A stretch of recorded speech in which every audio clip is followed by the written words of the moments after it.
Hello my dear students, welcome to the class of mathematics by Maninder Singh Sidhu. In this class we are about to learn Rolle's theorem. आपको याद होगा last class में हमने mean value theorem पढ़ा था. Mean value theorem का ही एक next version होता है रोल्स थ्योरम. तो आइए जानते हैं कि Rolle's theorem and mean value theorem में डिफरेंस क्या है.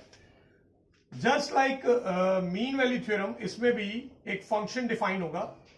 Late a function f x B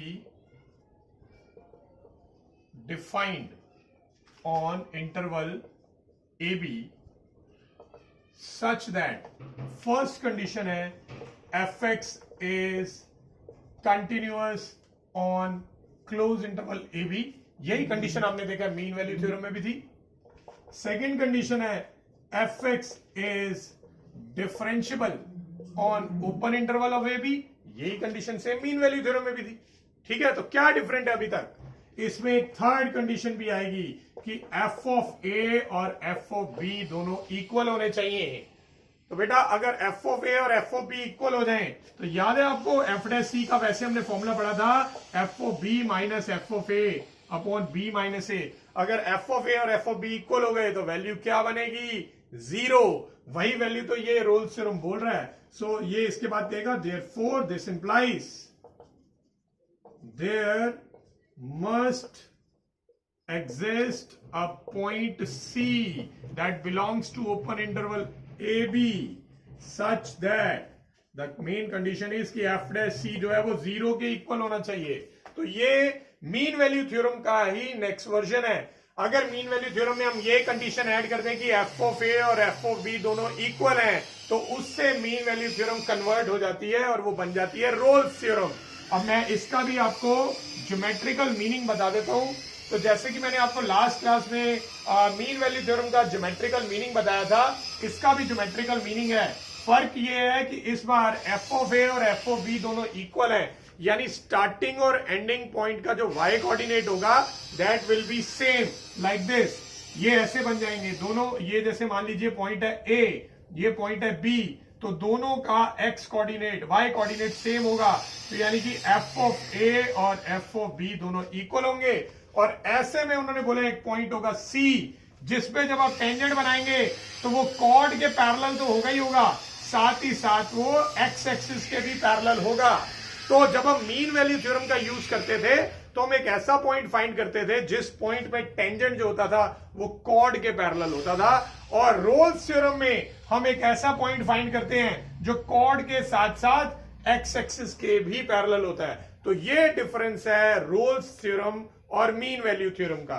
तो ऑलमोस्ट क्वेश्चन करने का तरीका वही रहेगा, सिर्फ एक थर्ड कंडीशन एक्स्ट्रा ऐड हुई है और ये इक्वल टू जीरो है, इसलिए हमारा काम थोड़ा सा शायद कम हो जाएगा. तो चलिए इसका भी एक क्वेश्चन स्टार्ट करते हैं. We have given that x की वैल्यू, फंक्शन की वैल्यू है x into x minus one whole square and the interval given to us is close interval 0 to 1.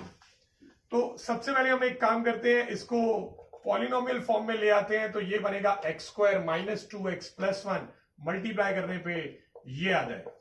तो ये एक पॉलिनोमियल फंक्शन आप देख सकते हैं.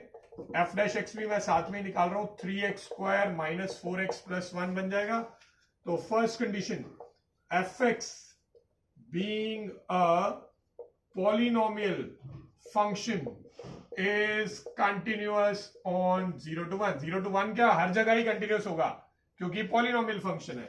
Second condition F x being a polynomial function is differentiable on open interval 0 to 1. और third condition क्या है बेटा, थर्ड कंडीशन के लिए ना आप यहां पे पहले से ही एफ ऑफ ए भी निकाल लो. एफ ऑफ ए निकालोगे तो जीरो आ जाएगा और एफ ऑफ बी निकालोगे यानी 1 निकालोगे, 1 पुट करेंगे तब भी जीरो ही आ जाएगा. तो third condition F of A equal to F of B आ रहा है. So this implies there must exist a point C belongs to open interval 0 to 1 such that क्या कंडीशन होगी, f dash C equal to 0 होगा. ठीक है, f dash x की value मेरे पास है, अब उसे इक्वल टू 0 के इक्वल रख देंगे तो ये कंडीशन बन जाएगी यानी कि 3c स्क्वायर, ये 3x स्क्वायर था, 3c square minus 4c plus 1 equal to 0. अब हम इसके फैक्टर बना लेंगे। 3 वन 3 होता है, तो डेफिनेटली इसके फैक्टर बन सकते हैं -3c -c करके, तो इस तरह फैक्टर बन जाएंगे। Now I am looking to find a point C जो कि 0 से 1 के बीच में लाई करेगा। तो लेट सी हमें कोई ऐसा पॉइंट मिल पाता है या नहीं मिल पाता। इन दोनों में से कॉमन आएगा 3c, c -1 बचेगा, यहां -1 कॉमन आएगा, c -1 बचेगा, तो एक आ जाएगा 3c -1 और एक आ जाएगा c -1। यहां से c की वैल्यू 1/3 आएगी, यहां से c की वैल्यू 1 आएगी। ये वैल्यू डेफिनेटली बिलोंग कर रही है 0 से 1 के बीच में ओपन इंटरवल में, जबकि ये वैल्यू बिलोंग नहीं कर रही 0 से 1 के बीच में। क्यों?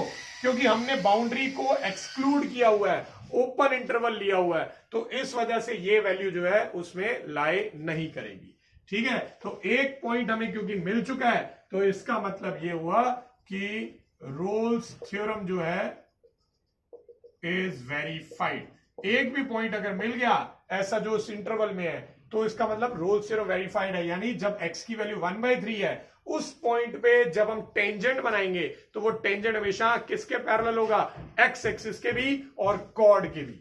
ठीक है, तो ये मैंने आपको अलजेब्रिक क्वेश्चन करवा दिया।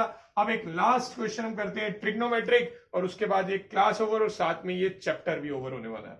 तो चलिए इस क्लास के और इस चैप्टर के लास्ट क्वेश्चन पे चलते हैं। ट्रिग्नोमेट्रिक क्वेश्चन है ये, आपको दे रखा है 2 sin x plus sin 2x और साथ में इंटरवल है 0 से पाई। तो हम क्या करेंगे, एक तो हम f डैश x निकाल के रख लेते हैं।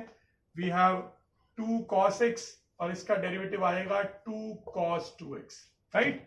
और फिर हम f ऑफ a भी निकाल लेते हैं और f ऑफ b भी निकाल लेते हैं, साथ में ही काम खत्म हो जाएगा। अगर मैं यहाँ पे f ऑफ a निकालता हूं तो 2 sin 0 और ये भी 2 × 0 0 ही बनेगा। sin 0 की वैल्यू 0 होती है तो ये सारा 0 आ रहा है, और अगर मैं पाई डालता हूं तो 2 sin पाई, साइन के पाई के मल्टीपल्स पे साइन की वैल्यू हमेशा 0 होती है। तो चाहे साइन पाई की बात कर ले या साइन 2 पाई की बात कर ले, दोनों की वैल्यू 0 ही होगी। तो तीसरी कंडीशन तो सेटिस्फाई हो गई है, तो हमें दिख गया। तो हम लिखेंगे fx बीइंग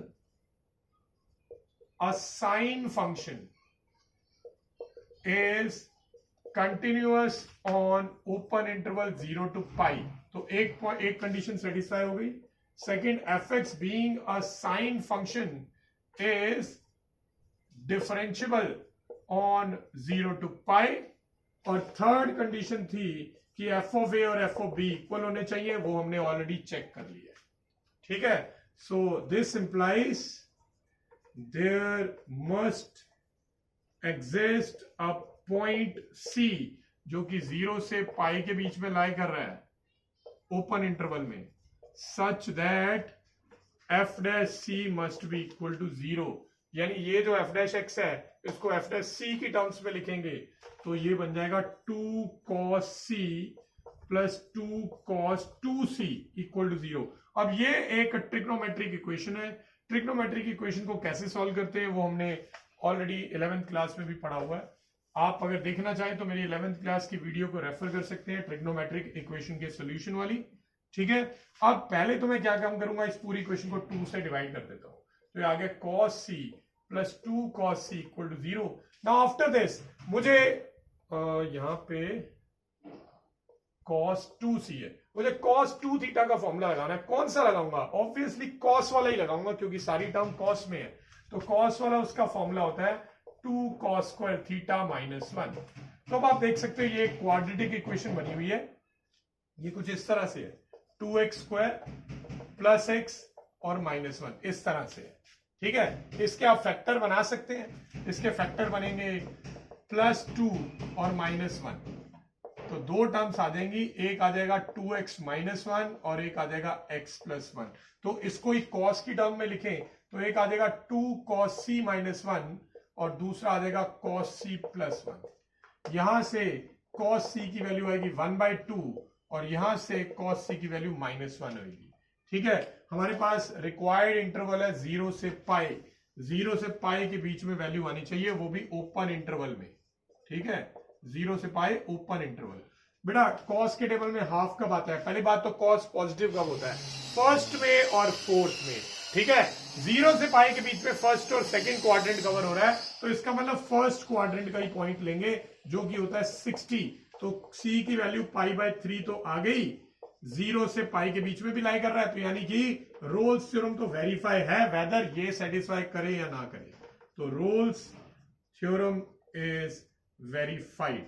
बाकी इसका हम चेक कर लेते हैं। कॉस के टेबल में -1 कब आता है? ये आता है पाई पे आता है पूरा, ठीक है। तो इससे सी की वैल्यू पाई आ रही है, जो कि ओपन इंटरवल में लाई नहीं कर रही क्योंकि ये तो बाउंड्री पे आ गई, ठीक है। But still since we have got at least one point जहां पे टेंजेंट पैरेलल किसके है? कॉर्ड के और मेनली एक्स एक्सिस के, तो इसलिए रोल्स थ्योरम वेरीफाई हो चुकी है। आई होप आपको आज की क्लास में किए सारे क्वेश्चन अच्छे से क्लियर हुए होंगे। पूरा चैप्टर कंप्लीट हो चुका है। हर क्वेश्चन के बेटा हर टाइप के कुछ 2-2, 3-3 क्वेश्चंस आपको करने पड़ेंगे, क्योंकि ये चैप्टर आपका बहुत स्ट्रांग होना चाहिए, तभी आप इससे नेक्स्ट वाले चैप्टर्स में एक्सेल कर पाओगे, ठीक है। So keep practising and thanks for watching.